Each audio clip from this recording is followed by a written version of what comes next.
selama hati kita benar di depan Tuhan dan kita fokus ke Yesus, kita terus fokus berbuah dan lakukan bagian kita. Trust me, gugatan-gugatan setan sudah jelas pasti dipatahkan. Tapi gugatan orang Kristen sekalipun dalam hidupmu sesama anak Tuhan tidak akan Tuhan ladeni, tidak akan Tuhan hiraukan.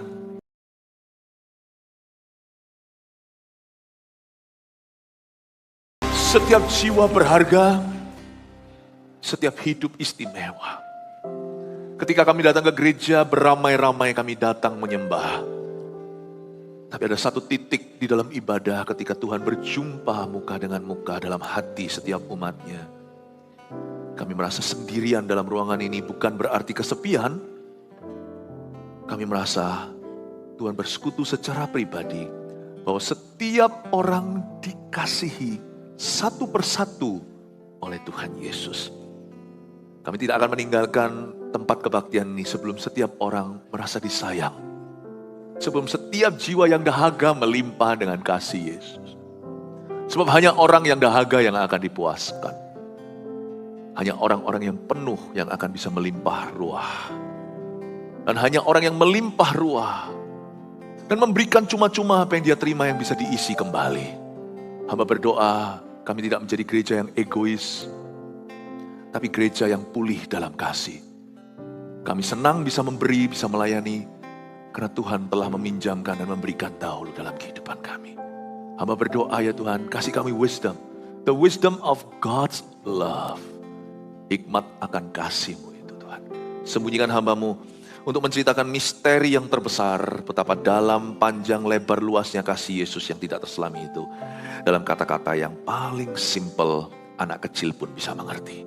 Tolong hamba-Mu Tuhan, sembunyikan di balik salib-Mu. Dalam nama Yesus, haleluya, amin. Yang merasa dikasihi Tuhan Yesus, berikan tepuk tangan untuk Tuhan. Praise the Lord, puji Tuhan. Kita baca dulu ayat pembukaan, yaitu di Matius pasal 10 dengan rendah hati. Saya minta jemaat untuk bangkit berdiri. Kita menghormati pembacaan Alkitab melebihi daripada kata-kata pengkhotbah. Matius 10 ayat 1-4, 2-3. Yesus memanggil ke-12 muridnya dan memberi kuasa kepada mereka untuk mengusir roh-roh jahat dan untuk melenyapkan segala penyakit dan segala kelemahan. Inilah nama ke-12 rasul itu. Pertama Simon yang disebut Petrus dan Andreas saudaranya, dan Yakobus anak Zebedeus dan Yohanes saudaranya, Filipus dan Bartolomeus, Thomas dan Matius pemungut cukai, Yakobus anak Alfeus dan Tadeus, Simon orang Zelot, dan Yudas Iskariot yang mengkhianati dia. Silakan duduk. Saya ajak Anda untuk belajar tentang seorang rasul, yaitu rasul kasih, yaitu Yohanes. Buka dengan saya di Yohanes pasal terakhir, yaitu pasal 21 ayat 20-25. Ambil catatan pula, sebab ada banyak sekali info-info yang menarik yang Anda bisa tuliskan. Ayat 20, ketika Petrus berpaling, ia melihat bahwa murid yang dikasihi Yesus sedang mengikuti mereka, yaitu murid yang pada waktu mereka sedang makan bersama duduk dekat Yesus, dan yang berkata, Tuhan, siapakah dia yang akan menyerahkan engkau? Berhenti di sana. Ini kan langsung lompat episode sekian. Di ayat belasan tadi itu, Yesus sedang beracara sama Petrus. Yesus itu ketemu sama Petrus dan memulihkan jati dirinya setelah dia menyangkali. Ada cerita, makanya gak heran di ayat 20 dimulai ketika Petrus berpaling alias menoleh ke belakang, ia melihat bahwa murid yang dikasihi Yesus sedang mengikuti mereka. Yesus di depan ngobrol pribadi sama Petrus. Tapi Yohanes gak persis di belakang tapi gak jauh, sehingga berpaling. Hal pertama yang dilihat Petrus adalah saudara seimannya, saudara sevisi, yaitu Yohanes. Yohanes punya satu sifat, kepo untuk apa yang perlu. Gak bisa Anda maju kalau gak kepo dulu. Kepo itu apa? Mau tahu gitu loh, FOMO, fear of missing out. Takut ketinggalan, aneh ya di dunia ini. Kita itu FOMO untuk sesuatu yang gak perlu. Teknologi berlomba padahal duitnya belum ada. Pinjam online kalau perlu, supaya apa? Supaya upgrade iPhone-nya. FOMO juga untuk apa? Berita selebriti, apa yang terjadi di dunia sana. Padahal apa hubungannya dengan hidupmu? Baik buruk toh Anda tidak bisa melakukan sesuatu. Gosip melulu. Tapi kalau perkara rohani gak ada yang FOMO tuh. Ada yang FOMO, tapi lain. Jemaat kita beda, kalau GMS tidak sama. Haus, semuanya haus dan lapar, tersirat. Lihat dari super konferensi kemarin, kami hamba-hamba Tuhan itu gak bisa lelah. Lihat kehausan jemaat, kayak begitu. Sadarkah Anda selama 2 hari 2 malam itu Anda itu belasan khotbah dengarnya. FOMO sekali, mau tahu, semua mencatat. Antri dari pukul 6:30 pagi, ada juga yang datang pukul 5 pagi katanya. Padahal kebaktian baru mulai pukul 1 sesi pertama. Dahsyat atau enggak itu? Luar biasa. Jadi FOMO yang gitu, aku gak mau ketinggalan kairos Tuhan. Aku gak mau ketinggalan apa yang Yesus jabarkan. Apa yang Yesus ajarkan, apa yang penting di hatinya, aku gak mau ketinggalan. Super konferensi telah berlalu. Tapi next movement kita, jangan ketinggalan ya yang sudah ketinggalan kemarin. Jangan, gak mau aku gak mau. Tiket war ya tiket war lah. Ya, tiket war gak apa-apa. Asal aku tidak tertinggal. Aku gak mau ketinggalan dengan pewahyuan yang baru. Dengan gerakan yang baru. Apa yang Yesus sedang ceritakan. Saya gak mau kelewatan impartasinya. Yohanes itu punya sifat kayak begitu. Makanya maju. Makanya dia dipakai oleh Tuhan. Makanya hidupnya berdampak. Sampai masa tuanya Yohanes pun Allah tetap menggendongnya. Seperti perjanjian lama katakan, hingga ubanan. Sampai masa tuamu, putih rambutmu, kamu tetap akan berbuah dan memberitakan pada generasi berikutnya bahwa gunung batumu adalah Tuhan. Dan Tuhan adalah the rock of your salvation. Atau Tuhan adalah gunung batu keselamatan itu. Sifat Yohanes ini harus kita tiru. FOMO untuk yang perlu. Fear of missing out, gak mau ketinggalan. Kepo nih ceritanya. Tapi kalau urusan orang lain lah, sampah lah, fitnah lah, ayah. Bahasa Ibraninya, tutup saja tuh telinga. Racun ngapain diterima. Jangan kita tuh punya selera untuk toksik. Selera itu untuk gizi. Selera untuk perkara-perkara rohani. Mari letakkan tangan di dada, katakan, Tuhan beri aku selera. Beri aku selera. Untuk perkara-perkara Tuhan. Untuk perkara-perkara rohani. Berikan tepuk tangan untuk Roh Kudus. Ketika Petrus berpaling, ia melihat bahwa murid yang dikasih Yesus sedang mengikuti mereka. Tunggu dulu. Murid yang dikasih Yesus, kata murid yang dikasih Yesus ini 4 kali diulang, tapi semuanya hanya ditemukan di Injil Yohanes. Lucu nggak? Ini berarti Yohanes ngomong tentang dirinya. Bahkan dia rela tidak sebut nama. Bayangin. Ini kayak orang kalau persembahan itu no name. Bolehlah namaku dilupakan, tapi aku tidak boleh melupakan bahwa Tuhan mengasihiku. Dia menyebut dirinya bolak-balik murid yang dikasih Yesus. Murid yang dikasih Yesus. Murid yang dikasih Yesus. Tepatnya 4 kali itu diulang. Jadi ternyata GR sama Tuhan itu lebih baik daripada minder sama Tuhan. GR di dalam Tuhan itu lebih baik daripada minder. Asal GR kita itu bukan untuk meninggikan diri kita terhadap orang lain. Nah itu salah, itu namanya kesombongan. Kenapa sih kita itu harus merasa, kita baru bisa feel good atau kita bisa merasa bangga itu kalau dengan cara menjatuhkan orang lain dulu itu why sih? Itu penyakit loh. Ada orang itu yang suka jelek-jelekan orang supaya dia tampak bagus, supaya dia tampil indah. Ada orang itu baru merasa berharga kalau dia bisa menghina. Kadang-kadang orang yang menghakimi orang lain itu sebenarnya di bawah penghakiman Allah. Tanpa disadari, dia coba korek-korek kesalahan orang supaya menutupi kesalahannya. Ini adalah bukan mental illness, mungkin orang itu masih waras. Tapi ini adalah spiritual illness. Atau ini namanya sakit penyakit rohani. Saya berdoa virus ini tidak akan menghinggapi jemaat GMS. Boleh kita itu GR sama Tuhan, malah dianjurkan. Buktinya Tuhan tidak tegur tuh. Kalau seseorang itu mengucapkan sesuatu yang gak benar, Tuhan pasti menegurnya. Karena guru kita itu gak takut sama muridnya. Petrus berkata, sudahlah Tuhan gak usah naik ke salib, terlalu bagus untukmu. Kelihatannya kan mengasihi Yesus, tapi Yesus berkata, enyahlah. Hai kamu setan, kamu iblis, kamu memikirkan apa yang tidak dipikirkan oleh Allah. Tapi di waktu Yohanes menyebut dirinya begini, Yesus tidak menegurnya, Yesus tidak menghardiknya, berarti ini bukanlah kesombongan, bukan spirit of pride. Dia menyebut dirinya murid yang dikasih Yesus, buktinya masuk di dalam Alkitab dan jadi firman. Berarti boleh dong GR sama Tuhan, sangat dianjurkan. GR sana sama Tuhan daripada minder. Ngomong sama orang minder itu kesel loh.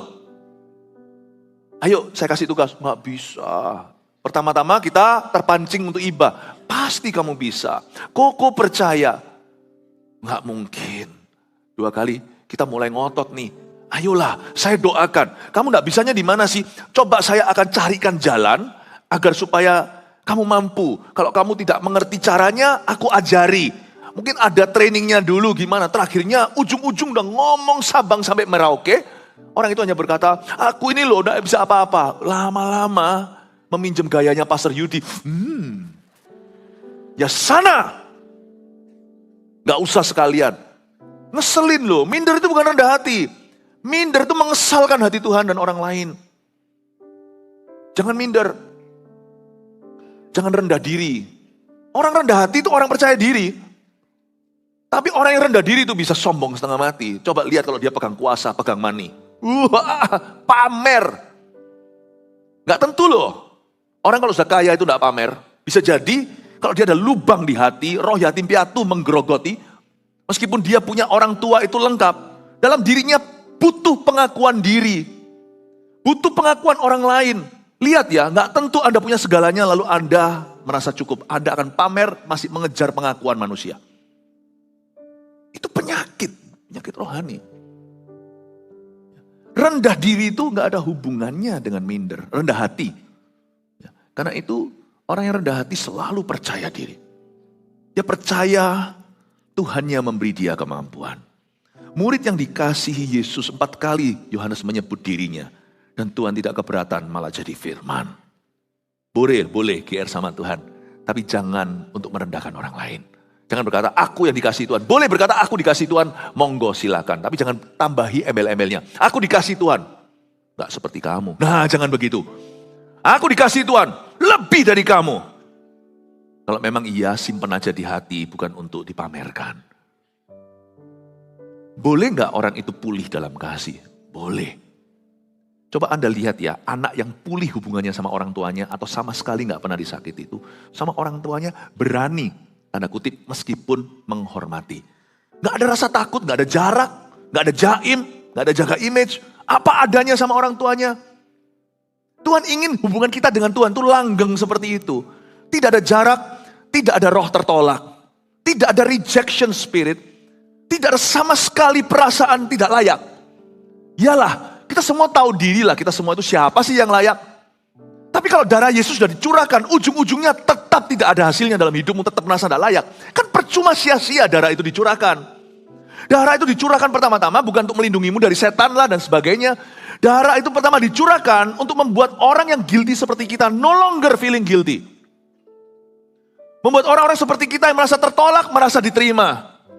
Darah itu dicurahkan pertama-tama dengan tujuan agar orang berdosa merasa diampuni, diterima, diindahkan oleh Allah.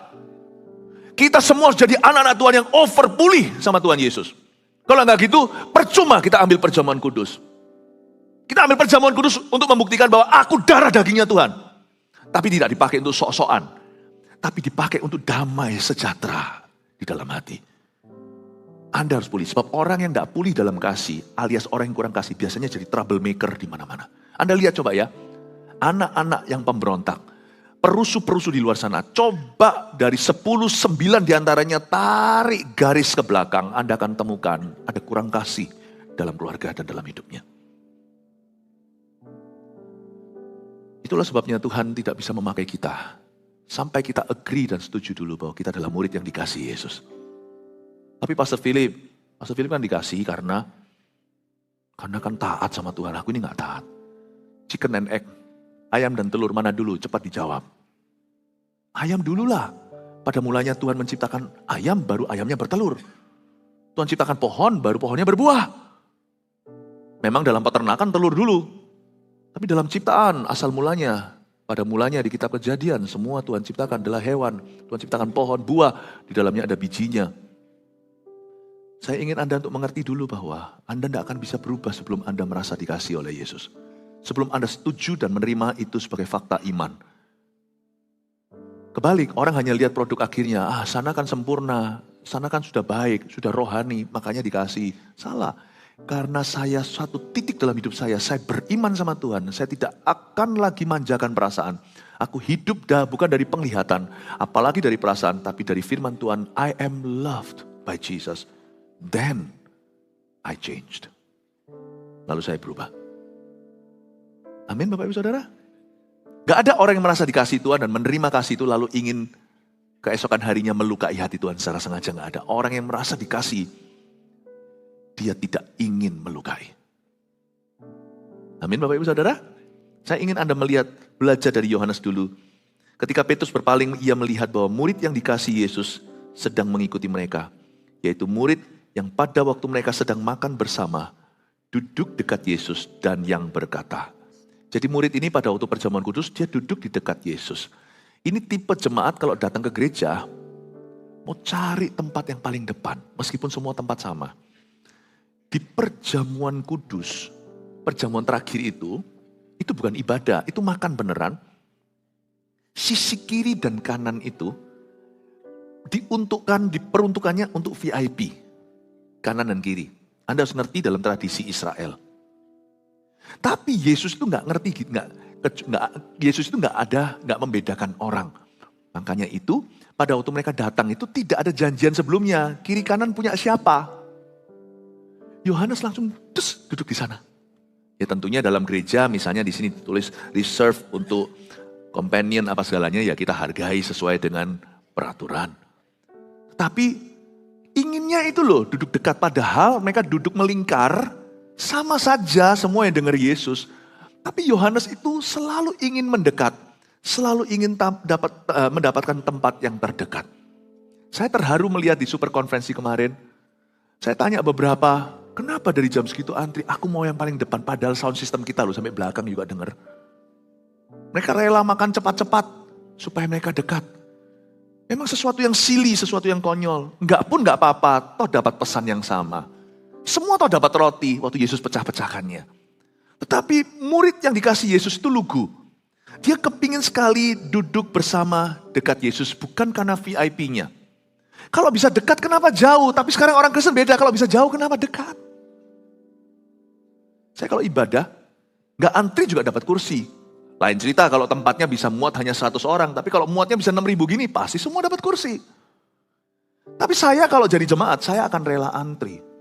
Saya datang lebih pagi. Saya mau dapatkan kursi yang lebih baik, tidak membedakan kita masuk surga atau neraka. Gak membedakan kasih Tuhan. Tapi kalau bisa dekat kenapa jauh? Itu prinsip hidup orang yang dikasih Yesus. Jangan jadi orang yang kalau bisa jauh kenapa dekat. Kalau ada altar call diberikan, emangnya di altar call aja Tuhan bisa menemui seseorang? Ya enggak sih. Kalau kau bisa sekarang kenapa besok?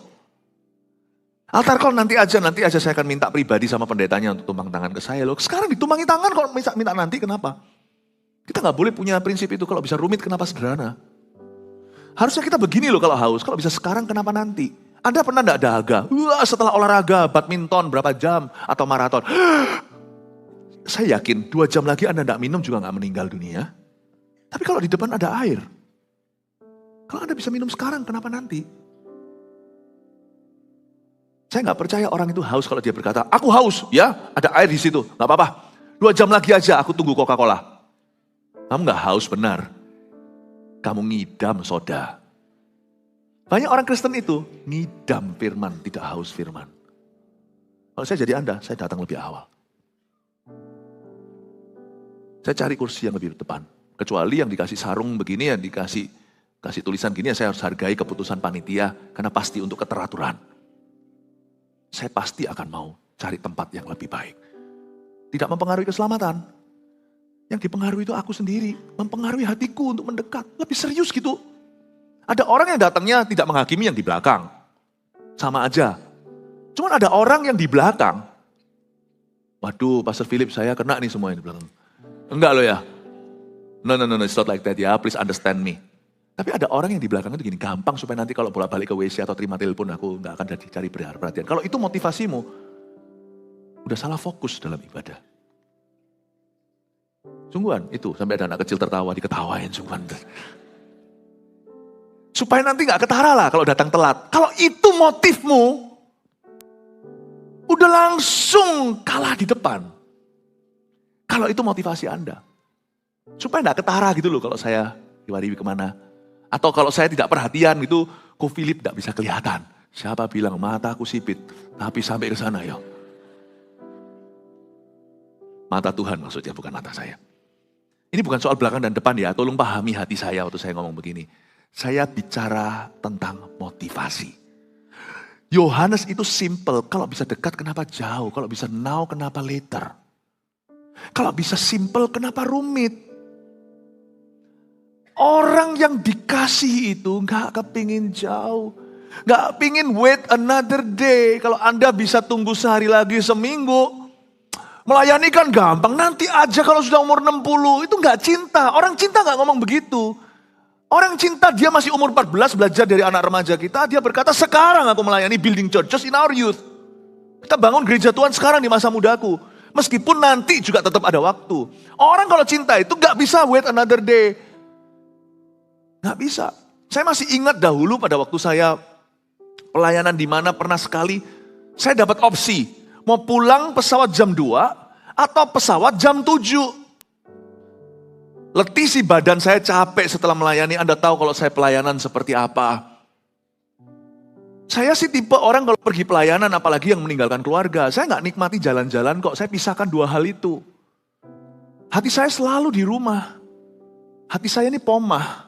Urapan saya misionaris. Hatiku selalu di rumahku. Jadi kalau saya disuruh pilih jam 7 atau jam 2. Nanti mungkin saya bisa kuliner dulu. Ini subjektif ya. Setiap orang sih punya sifat yang berbeda-beda. Ini gak benar atau gak salah. Ini bukan soal benar atau salah maksud saya. Saya kalau suruh milih, meskipun jam 2 nanti sore toh saya akan sampai juga di rumah. Mau jam 8 saya sampai di rumah juga nanti tengah malam juga pulang ke rumah. Tapi saya akan pilih earlier flight. Kalau saya masih bisa makan malam dengan keluarga saya mau makan malam. Kalau saya bisa nututin, bisa makan siang, saya makan siang. Kalau bisa masih ada seharian, saya bisa ajak mereka jalan-jalan. Meskipun badan saya letih, tidur yang bisa tunggu. Yang gak bisa tunggu adalah ketemu. Orang yang berkata nanti aja ke pelayanan, gampang kok. Selalu akan ada lowongan, betul. Tapi orang yang cinta kan berkata kalau bisa now, gak akan later. Aku akan board, aku akan naik pesawat yang earlier, yang lebih pagi. Supaya waktuku melayani, hidupku kan sementara di bumi. Supaya lebih lama lagi aku bisa berbuah. Kalau ada orang Kristen di sini yang leye-leye dan santai-santai, gampang lah. Nanti juga bisa. Pratanda bahwa cintamu pada Tuhan itu tidak seberapa. Dan orang kalau dikasih itu, hatinya itu kepingin mendekat. Saya ingin sekali untuk Anda melihat ini ya. Nah, habis ini berarti gimana dong minggu depan? Minggu depan ayo berebut datang pagian. Nanti ya bisa-bisa seperti super konferensi itu ibadah jam 1, jam 7 dari sini semuanya. Enggak lah, enggak. Cukup kok kursinya untuk semua. Saya ngomong gini, please yang di belakang jangan marah ya. Yang di depan enggak lebih rohani kok, dosanya lebih banyak. Yang di belakang merasa aku sudah enggak perlu penyucian. Mereka di depan itu nanti altar call biar lebih dekat ya. Semoga begitu. Karena Anda mendukung orang-orang berdosa ini. Tapi kalau Anda di belakang sana telat supaya Anda diperhatikan, nah yang itu harus bertobat. Amin. Orang yang dikasihi pasti ingin dekat. Saya dorong Anda, jangan tunda. Kalau Tuhan bilang sama Anda melayani, sekarang juga. Besok bisa? Bisa. Kami tidak kemana-mana kok, tetap kami tunggu Anda. Tapi kenapa Anda harus menunda? Kalau Anda memang cinta. Ya kan? Oh haleluya. Belajar dari anak muda. Nafsu aja begitu. Mereka kawin loh nanti masih umur 25. Umur 13 sudah kepingin pacaran. Nah yang itu tunda. Jangan tergesa-gesa. Kalau nafsu bisa membara, cinta itu lebih kuat dari maut, kata Kidung Agung. Kenapa kita suka menunda-nunda sesuatu? Jemaat kita harus berubah cara berpikir kita. Belajar seperti Yohanes. Itu kursi tidak ada VIP-nya. Yesus berkata fair game siapa saja. Yang lainnya sungkan-sungkan lah, Yohanes langsung duduk di situ. Advantage-nya apa, kelebihannya? Ada apa-apa, dia tahu dulu. Coba lihat ini. Lihat lagi ya, ketika Petrus berpaling, ia melihat bahwa murid yang dikasihi Yesus sedang mengikuti mereka. Yaitu murid yang pada waktu mereka sedang makan bersama, duduk dekat Yesus. Oke? Dan yang berkata, Tuhan, siapakah dia yang akan menyerahkan engkau? Jadi, Yohanes di posisi strategis untuk tanya sama Yesus. Orang yang dikasihi pasti akan mendekat. Dan orang yang didekat biasanya terima dulu apapun itu. Selalu begitu. Amin? Amin? Lanjut lagi di ayat 21. Ketika Petrus melihat murid itu berkata kepada Yesus, Tuhan, apakah yang akan terjadi dengan dia ini? Nah ini kepo yang tidak perlu. Petrus itu selalu kumat-kumatan.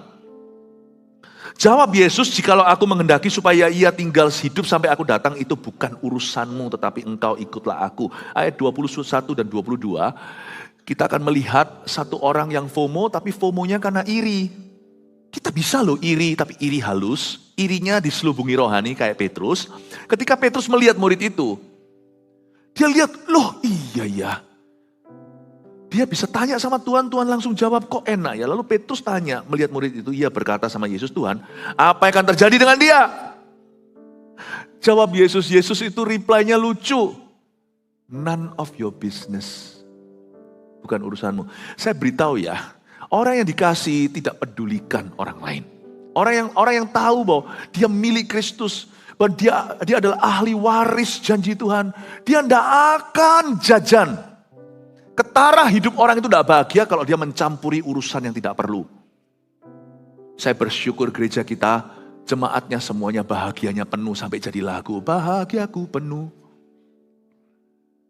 Kita nggak perlu urusi sana sini. Bicara yang jelek-jelek tentang orang Kristen yang lain, tentang pendeta. Kenapa? Karena kita kenyang. Coba lihat ya. Yang suka ngurusi yang nggak perlu. Itu biasanya not happy. An unhappy Christian, an unhappy church. Gereja yang tidak bahagia. Orang Kristen yang tidak bahagia. Dan biasanya orang yang juga suka iri hati adalah orang yang salah fokus. Dalam hal ini Petrus iri hati sama Yohanes. Dia baru sadar kedekatan itu. Kalau dia ingin ya tinggal mendekatlah. Gak usah mencacat. Mau dekat itu kan tinggal dekat. Kenapa harus mencacat? Apakah dengan mencacat kau menjadi lebih dekat, malah lebih jauh dari Tuhan. Lain cerita kalau menegur ya. Kalau kita menegur itu kan jelas fondasinya, tujuannya dipertanggungjawabkan. Tapi kalau mencacat itu kan seperti pedang di udara. Seperti panah api si jahat. Ketika Petrus melihat murid itu, ia berkata kepada Yesus, Tuhan, lah apa yang terjadi sama dia? Karena barusan Yesus ngomong sama Petrus, nanti kalau kamu tua, orang lain yang mengikat tanganmu. Dengan hal itu Tuhan sedang menubuatkan hari kematiannya. Pada saat itu terjadi martir, menjadi martir kan bukan kado yang indah. Petrus tanya, lah kalau aku begitu gimana dengan dia? Tuhan langsung bilang begini. Mau tahu kenapa Petrus iri? Pertama Petrus dapat nubuatan bahwa dia akan mati syahid.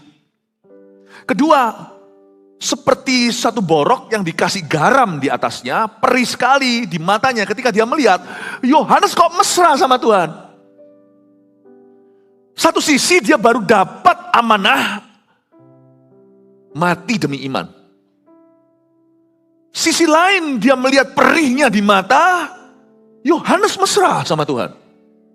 Langsunglah dia, gak babi bu, langsung tanya, how about him? Petrus hatinya lagi salah waktu dia tanya ini. Amazing ya, Petrus itu orang biasa. Baru aja dipulihkan, baru nangis. Tuhan berkata, do you agape me, kamu mengasihi aku. Langsung bisa iri sama saudaranya. Ketara di sini bahwa rasul-rasul ini bukanlah orang-orang dewasa pada saat itu. Kok bisa dipakai luar biasa, betul seperti yang diberitakan di super konferensi kemarin. Kasih karunia Allah, seperti Pastor Puji khotbahkan. Tidak ada hubungannya dengan kedewasaanmu. Dan Petrus langsung tanya, kan gimana dengan dia? How about him? Dari sini kita pelajari sesuatu bahwa Tuhan tidak akan menggubris. Tuhan tidak akan ladeni iri hati orang lain terhadap dirimu. Jadi jangan takut digugat. Kalau Anda digugat karena kebenaran, Anda digugat karena buah-buah rohmu dan buah-buah pelayanan, Anda digugat karena penyertaan Tuhan dalam pekerjaan Anda digugat karena keluarga Anda bersinar terang, Ingat ya dari ayat ini, sama-sama anak Tuhan. Sedih sih, anak Tuhan kenapa saling menuding. Dalam hal ini bukan saling, satu sisi yang menuding, yaitu Petrus terhadap Yohanes. Tapi kita bisa pelajari bahwa selama hati kita benar di depan Tuhan dan kita fokus ke Yesus, kita terus fokus berbuah dan lakukan bagian kita. Trust me, gugatan-gugatan setan sudah jelas pasti dipatahkan.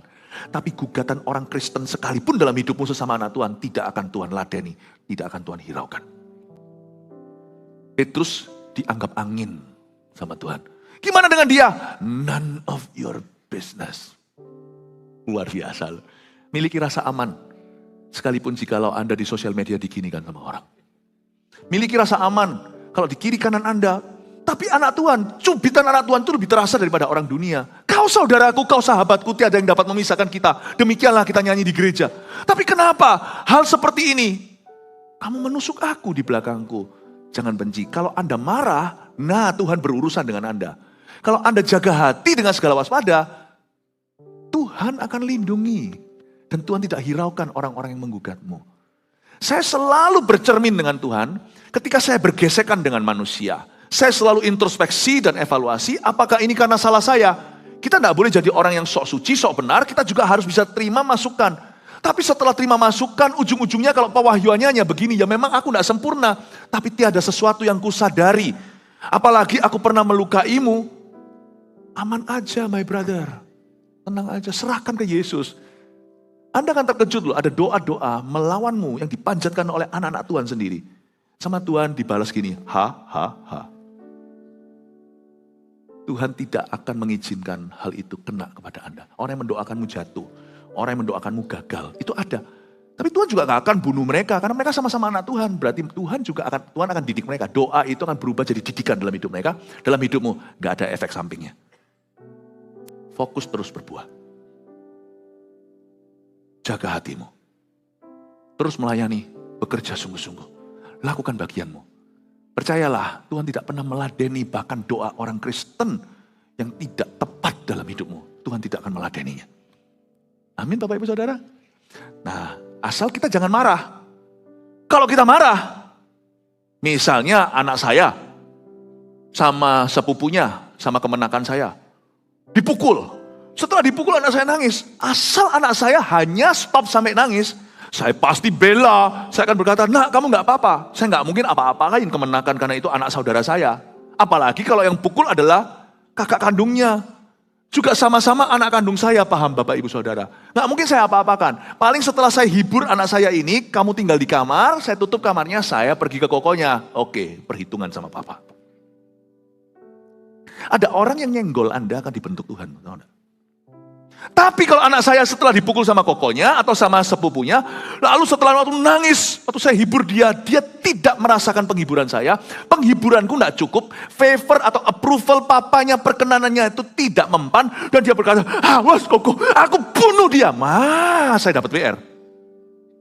Awas koko, aku mau balas. Sudah tidak boleh gitu. Nah, waktu dia begitu, saya tidak akan bela dia. Kalau saya bela dia jadi manja. Kalau saya lihat dia salah, saya juga akan bentuk dia. Saya tetap akan ngomong sama kokonya, saya juga punya urusan sama anak ini.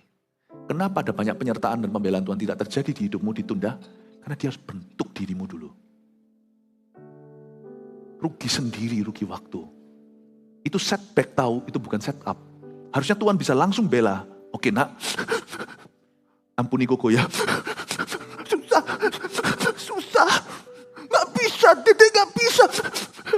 Sudah sini dipeluk. Kayak di hadirat Tuhan, nangis. Di jamaah Tuhan sudah bisa ampuni. Belum bisa. Sudah nanti Papa belikan mainan. Sungguhan.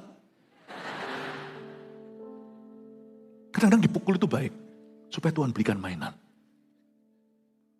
Tapi kalau kau marah, kalau ada mainan, akan ada private lesson sama Tuhan nanti. Ada les-lesan. Setelah dia nangis, sudah ya nak, Papa akan bilang sama Koko akan minta maaf sama kamu. Mungkin bukan hari ini, mungkin besok. Papa akan coba sadarkan Kokomu. Tapi kamu bisa ampuni Koko kan? Bisa. Papanya langsung. Wow. Oke nak tidur ya. Selimutan. Pintu ada buka pelan-pelan. Ngik. Kokonya ngintip-ngintip. Masuk kamar. gila dia. Paham? Setelah anak itu duduk, kamu kenapa gitu kan adikmu? Itu nanti ya berkat yang dicurahkan bukan hanya dari papa mainan. Kokonya juga harus kasih mainan ke dia. Yohanes itu mau tahu enggak kenapa? Saya enggak ngerti kenapa dia satu-satunya yang enggak mati martir. Bukan berarti martir itu kutuk. Martir itu berkat. Tapi kenapa dia dipelihara sama Tuhan sampai tua? Mungkinkah karena orang ini memang merasa dikasih Tuhan? Dan ketika dia dikepoi sama kokonya Petrus, dia tidak membalas. Dia dengarlah. Masa dia enggak dengar? Bagaimana dengan dia? Apa yang terjadi dengan dia? Dia itu persis ada di depannya. Yohanes tidak komentar. Diam saja, serahkan ke Tuhan. Belajar untuk menyerahkan jiwamu kepada Tuhan. Ketika kau benar dan dilawan. Jawab Yesus. Kalau aku menghendaki supaya dia tinggal hidup. Karena konteksnya kan martir nih. Kalau aku mau dia hidup sampai tua. Urusannya apa sama kamu, hai koko? Sungguhan Yohanes hidup sampai tua. Mungkinkah love is a self-fulfilling prophecy? Mungkinkah kasih itu justru adalah penggenapan nubuatan sendiri? Ini luar biasa. Maka tersebarlah ayat 23 kabar di antara saudara-saudara itu bahwa murid itu tidak akan mati.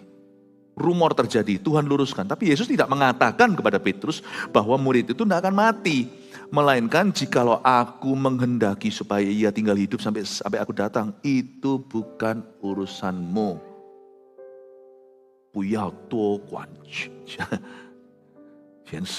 Jangan itu bukan urusan Anda. Dari sini saya melihat bahwa malah Tuhan sengaja demonstrasikan cinta sama Yohanes di depan Petrus. Malah Tuhan sengaja memberikan berkatnya. Bapak, Ibu, Saudara, dengar baik-baik. Tugas kita bukan hanya satu ini. Bukan hanya kita perlu untuk merasakan dikasih Yesus. Tapi kita harus sengaja tinggal di dalam kasih itu. Apapun terjadi. Tinggallah di dalam kasih. Jangan lihat manusia. Dengar-dengaran iya dengan Allah. Bisa ditegur sama orang. Tinggal dalam kasih Yesus itu bukan tempat yang sepi dan eksklusif di mana tidak ada saudara seiman. Orang sepangkat sepenting Paulus aja perlu Barnabas untuk beritahukan. Dia perlu Ananias untuk lepaskan dia dari buta dan memberi kepadanya tugas-tugas barunya. Padahal dia lihat Tuhan dengan mata. Dia melihat terang benderang dalam perjalanannya ke Damsyik atau Damaskus itu. We need each other. Jangan percaya orang yang berkata, Yesus cukup bagiku, lalu tidak mau dengar-dengaran dengan orang lain. Orang itu ngeroh. Orang itu sombong. Memang kita perlu terima masukan, feedback, input. Tapi hatimu itu harus sengaja dalam segala perkara meresponi dalam kasih. Hidupmu harus kau simpan terus dibacem dalam kasih Tuhan. Jangan mau dikeluarkan dari sana. Karena orang yang tinggal dalam kasih, Tuhan akan demonstrasi dalam hidupnya.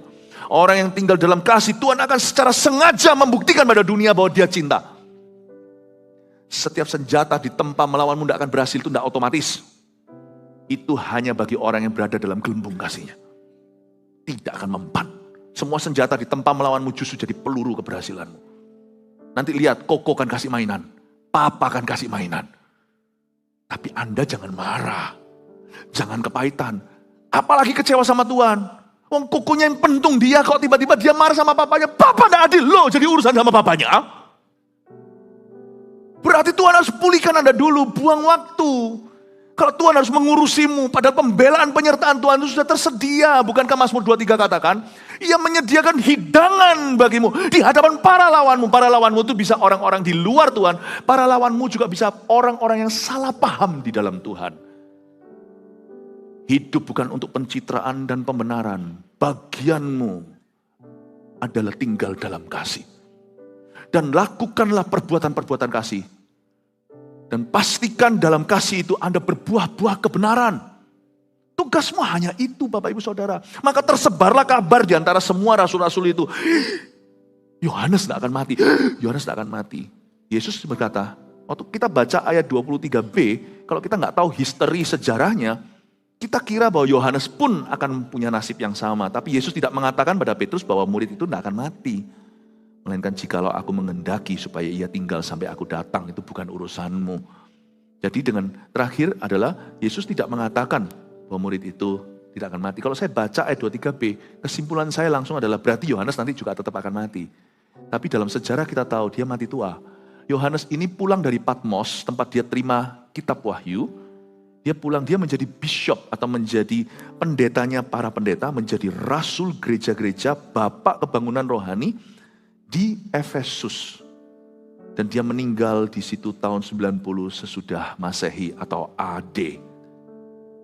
Yohanes meninggal tua, di masa yang sangat tua itu, sejarah gereja mencatat, ada sebuah tradisi gereja berkata begini, Yohanes itu seringkali kalau datang naik ke atas panggung lah ceritanya untuk berkhotbah itu, di mimbar itu, dia diangkut kursinya oleh beberapa laki-laki, beberapa orang-orang muda di gereja itu, duduk di situ dan dia ngajar. Hari-hari terakhirnya dia selalu ngajar ini, love one another, kasih satu sama lain. Bapak Ibu Saudara, Yohanes sungguh tidak mati seperti yang Petrus inginkan. Saya tidak tahu, tanya Yesus sendiri, saya tidak berani spekulasi, saya tidak mau nambahkan apa-apa, supaya jangan sampai bagian saya di pohon kehidupan dikurangi suatu hari di sorga.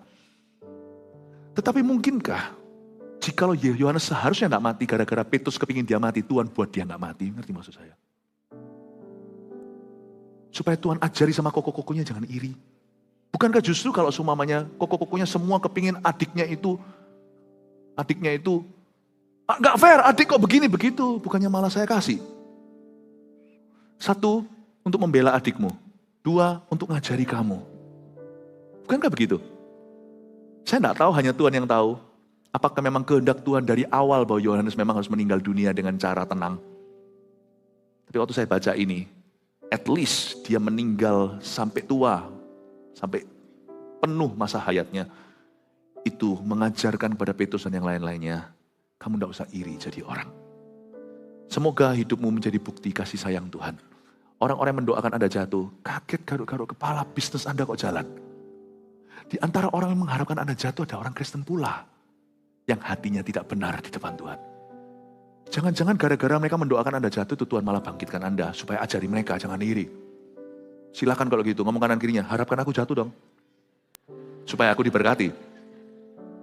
Harapkan aku kalah dong, supaya aku diberkati, supaya aku menang. Silakan, enggak apa-apa. Jangan tantang, tapi jangan sok kuat. Asal kita bersandar pada kasih, kasih tidak pernah gagal. Kalau kita bersandar dalam kasih, Anda tidak akan gagal. Kasih tepuk tangan untuk Tuhan. 3 poin sederhana, lalu saya selesai. Apa yang kita bisa pelajari dari seorang Yohanes? Anda bisa catat ini, lihat. 1, Yohanes, orang yang hidup dalam kasih Tuhan tidak akan jadi batu sandungan. Ya, disandung pun dia tidak akan tersandung. Orang yang hidup dalam kasih tidak akan menyandung siapa-siapa karena dia tidak kepo. Dia fokus pada dirinya. Maksud saya fokus yang betul ya. Orang yang fokus pada dirinya terus egois itu salah. Karena Tuhan tidak pernah memanggil kita untuk jadi selfish atau hidup bagi diri sendiri. Tapi kalau bicara soal tanggung jawabmu, tanggung jawablah secara pribadi atas dirimu sendiri. Kecuali kalau tanggung jawab itu secara sah diberikan dalam pelayanan. Jangan kau abaikan supaya suatu hari darah adikmu Habil itu jangan berteriak dari sorga. Lalu Tuhan bertanya, di mana adikmu? Anda jawab, emangnya aku penjaga adikku? Tuhan berkata, iya. Kalau Anda dipercayai dalam pelayanan atau dalam pekerjaan, dalam keluarga, seseorang under your care. Dan sungguh-sungguh care for that person. Supaya Tuhan jangan tanya ketika darahnya berseru dari bumi. Tetapi selebih dari itu, janganlah berlebihan. Fokus saja pada dirimu. Orang yang hidup dalam kasih Tuhan tidak pernah jadi batu sandungan. Yohanes ini siapa? Yohanes ini adalah saudaranya Yakobus, kebaktian berikutnya saya akan bahas. Yakobus, anak-anak Zebedeus. Yohanes ini juga mitranya, partner kerja, partner bisnisnya Petrus dan Andreas kokonya. Jadi mereka itu sama-sama nelayan dan mereka seringkali co-sharing boat atau perahu untuk menangkap ikan. Berkali-kali ya kalau Anda baca, ikannya kebanyakan, jalan mereka koyak, mereka panggil, selalu Yohanes ada di situ, selalu Petrus dan kokonya juga ada di sana. Petrus, Andreas, Yohanes, Yakobus itu satu package. Lucu ya, orang Kristen kadang-kadang di gereja bisa ketemu, nanti di bisnis bisa gegeran. Ada orang yang di bisnis bisa ketemu, wah luar biasa, tapi di bisnis bisa cocok nih, tapi waktu nanti di gereja nggak cocok. Ini bisa cocok dua-dua. Saya bisa melihat di situ suatu bukti nyata bahwa Yohanes tidak pernah menjadi sandungan di dunia bisnis. Dia adalah partner bisnisnya Petrus, dan sejarah gereja mencatat bagaimana mereka nanti pelayanan misinya. Andreas itu di mana segalanya itu, ternyata Yohanes itu adalah sahabat baiknya Andreas, kokonya Petrus. Tapi dalam pelayanan dia sering pergi sama adiknya yaitu Petrus, adiknya Andreas yaitu Petrus. Sering pergi bersama-sama. Ingat Yohanes dan Petrus ke Samaria untuk mengesahkan gereja di sana? Tapi dalam bisnis dia lebih dekat sama Andreas. Saya lihat di sini bahwa orang yang hidup dalam kasih Tuhan itu tidak akan jadi batu sandungan di gereja, tidak akan jadi batu sandungan di the marketplace. Karena orang yang hidup dalam Kristus, dalam kasih Tuhan itu puas dengan dirinya. Dia tak akan cari gara-gara, dan dia juga tidak akan kebanyakan gaya. Karena orang yang tidak mencari pembuktian, tidak pembuktian diri atau mencari pengakuan, orang begitu tuh enak diajak kerjasama, enak diajak berteman. Karena orang seperti itu tidak mikirkan tentang dirinya. 2, kasih Tuhan atas kita tidak untuk dijadikan perbandingan maupun persaingan. Hanya di kitab Yohanes lah, Yohanes disebut murid yang dikasih Yesus. Coba Anda baca Matius, nggak ada itu. Yohanes ya Yohanes, Markus, Lukas. It's okay sih. Kasih Tuhan itu untuk Anda alami, untuk Anda syukuri. Kasih Tuhan dalam hidupmu tidak untuk dijadikan perbandingan maupun persaingan. Aku udah diberkati Tuhan, kamu belum ya? Lihat pakaianku, berapa harganya? Itu kasih Tuhan kau lacurkan kalau ngomong begitu. Lihat pelayananku, berapa orang mati yang telah kau bangkitkan? What? Kasih Tuhan itu tidak untuk persaingan. Kalau Anda dikasih dengan cara begitu oleh Tuhan, bersyukurlah. Kalau situ dikasih Tuhan dengan cara begini, bersyukurlah. Sebab orang yang dikasih Tuhan itu kenyang. Dia tidak akan banding-bandingkan. Amin Bapak Ibu. 3, orang yang aman dalam kasih Tuhan berani bertanya dan meminta kepadanya. Ini suatu pelajaran berharga dari cerita Yohanes. Dari semua rasul-rasul yang lain itu, mereka hanya berkata, tanyakan. Yohanes yang langsung tanya, langsung minta. Dia tanya, siapa sih Tuhan yang akan mengkhianatimu nanti? Dia minta sama Tuhan sebuah jawaban. Bapak Ibu Saudara, hidup dalam kasih itu satu advantage kelebihannya. Anda tidak terintimidasi sama Tuhan. Berani tanya. Saya itu bingung. Di luar sana itu sering terjadi pergunjang-ganjingan. Oh jangan tanyalah sama Tuhan lah, minta berkat lah, apa segalanya. Kalau saya tanya sama Tuhan minta berkat ya, gak pernah tuh dalam benak saya itu memanipulasi Allah. Atau kita itu motivasi yang salah, kepinginnya berkat-berkat saja, kemakmuran gak pernah. Kalau saya minta sama Tuhan, saya minta. Semua saya minta. Saya minta sama Tuhan itu tidak ada perasaan jarak. Atau kalau minta gini lalu harus selalu evaluasi hati. Salah enggak. Repot saya. Di luar sana itu terlalu banyak orang Kristen yang bingung. Minta salah enggak minta salah. Butuh pertolongan Tuhan, minta nanti teman-temannya komentar. Ikut Tuhan kok motivasi sih. Penderitaan itu kan juga, salib kan juga adalah bagian dan mahkota. Salah. Nanti nak minta sama Tuhan berusaha sendiri, salah. Kok gak pernah minta sama Tuhan Yesus sumber segalanya? Terlalu bingung. Saya gak mau habis pikir, gak mau masuk dalam perdebatan. Kalau kekristenan yang saya jalankan dalam hidup saya, hati saya itu tenang di depan Tuhan. Kalau saya itu, asal saya dekat sama Tuhan ya, saya gak takut tanya sama Tuhan dan minta.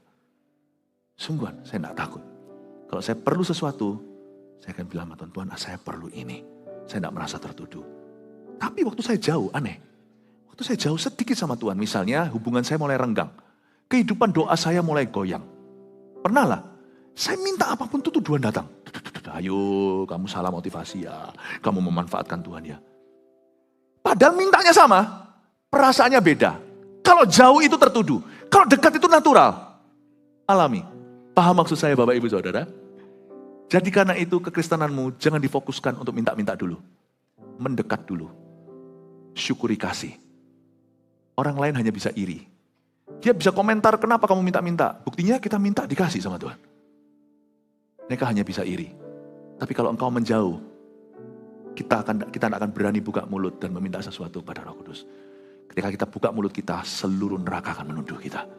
Bapak Ibu Saudara, kenapa ada orang Kristen yang terus fokusnya hidupnya itu bergumul dan bergumul terus? Kuncinya bukan doamu.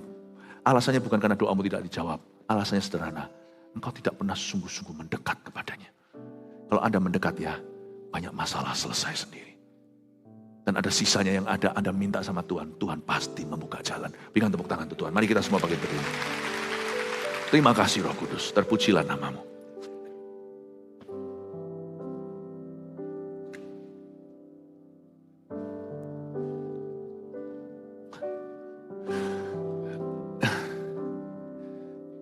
Minta itu bukan untuk menjadi...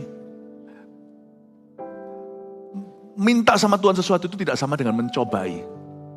Orang minta itu karena butuh, bukan karena minta bukti. Kalau kita minta bukti, kau jawab baru aku merasa dikasih, udah salah. Tapi orang yang dekat sama Tuhan itu alami.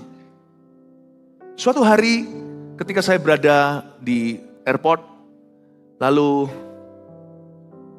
saya pernah, bukan menguji ya, kalau kita menguji, kalau orang itu mau lihat tanda dulu baru percaya, nah itu menjadikan, you are putting God to the test atau menguji Tuhan.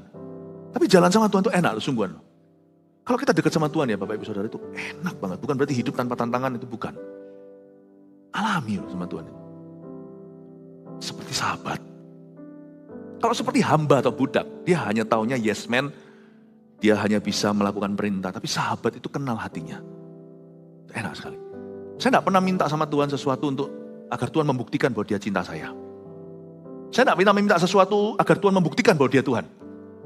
Tapi dalam perjalanan hidup saya meminta sesuatu itu natural, alami sama Tuhan. Kalau itu saya butuhkan, saya itu rasa percaya. Kalau nggak dikasih ya nggak apa-apa. Ujungnya dari doa saya selalu, bukan kehendakku yang jadi, tapi kehendakmu. Tapi aneh, waktu kita dekat itu kita kenal apa yang merupakan, apa yang ada di hati Tuhan. Orang yang dekat sama Tuhan, yang betul-betul mensyukuri kasihnya, tidak akan minta sesuatu yang salah. Karena nggak mungkin, kalau Anda dekat, kalau Anda mensyukuri kasihnya, Anda tidak akan melukainya. Tapi ada area-area tertentu yang bukan benar dan salah itu, Anda bisa alami berjalan. Saya kasih contoh, kayak pesawat tadi.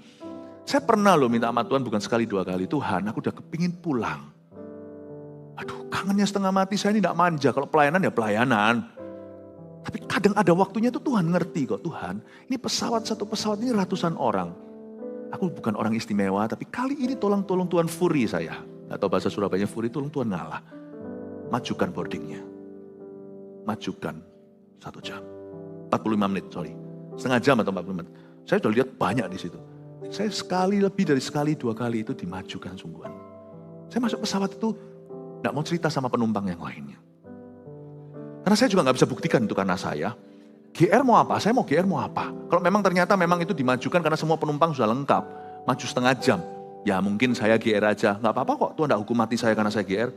Tapi siapa tahu sungguhan Tuhan boardingkan pesawat itu karena ada seorang hambanya kangen sama rumah. Saya juga pernah berdoa agar boarding dimundur. Saya telat nyampe. Yang salah biasanya adalah gereja setempat. Ajak saya keliling-keliling dulu. Saya bilang Tuhan mundur. Mereka sudah wah bingung gimana. Tenang aja. Pesawat akan tunggu saya. Mereka lihat saya, kamu bukan pejabat kok. Kalau RI nomor 7, nomor 10, nomor berapa gitu kan pasti dimundur. Saya bilang saya memang bukan pejabat. Tapi aku murid yang dikasih Yesus. Mundur itu, bolak-balik saya berdoa gitu mundur, berdoa mundur. Untung-untung jangan satu pesawat sama saya kalau saya minta mundur. Listen to me, God doesn't always hear my prayer, saya ngaku. But God has heard a lot of it. Enaknya orang kalau itu mensyukuri kasih Tuhan dan dia itu percaya diri bahwa Tuhan mengasihi dia. Dan dia tidak memberi alasan yang mengganggu nuraninya, agar dia merasa bersalah di depan Tuhan dan mencacat kasihnya. Tidak, sempurna tidak. Tapi saya tidak hidup dalam tuduhan hati nuraniku sendiri. Enak. Anda diganggu orang, Anda jangan berdoa saja Tuhan Yesus. Diganti orangnya langsung. Nggak langsung kadang-kadang Tuhan izinkan otot kita melar dulu. Mungkin 7 bulan. Beberapa orang 3 tahun. Tapi hati-hati kalau orang benar berdoa. Doa orang benar bila dengan yakin didoakan sangat besar kuasanya. Kasih tepuk tangan untuk Tuhan. Nggak melulu Anda taruh harapan pada pendeta, didoakan itu. Anda kan mau aji mumpung, kan kadang-kadang kita mau aji mumpung, mau dompleng kebenaran. Karena kita salah, mungkin doa orang itu didengar. Jangan gitu. Anda dimuridkan di sini harus jadi seperti guru. Saya bukan orang yang paling dekat sama Tuhan, bahkan di ruangan ini mungkin. Tapi kita semua mau belajar untuk mendekat sama Tuhan seperti Yohanes duduk di dekatnya. Oke, mulai hari ini kalau bisa dekat kenapa harus jauh? Katakan kanan kirinya, kalau bisa dekat kenapa harus jauh? Ngomong sama kanan kirinya lagi, satu sebelahnya, orang sebelahnya, kalau bisa sekarang kenapa nanti? Katakan kasihlah Tuhanmu dengan segenap hatimu. Kasih tepuk tangan untuk Tuhan Yesus. Haleluya, sing a song.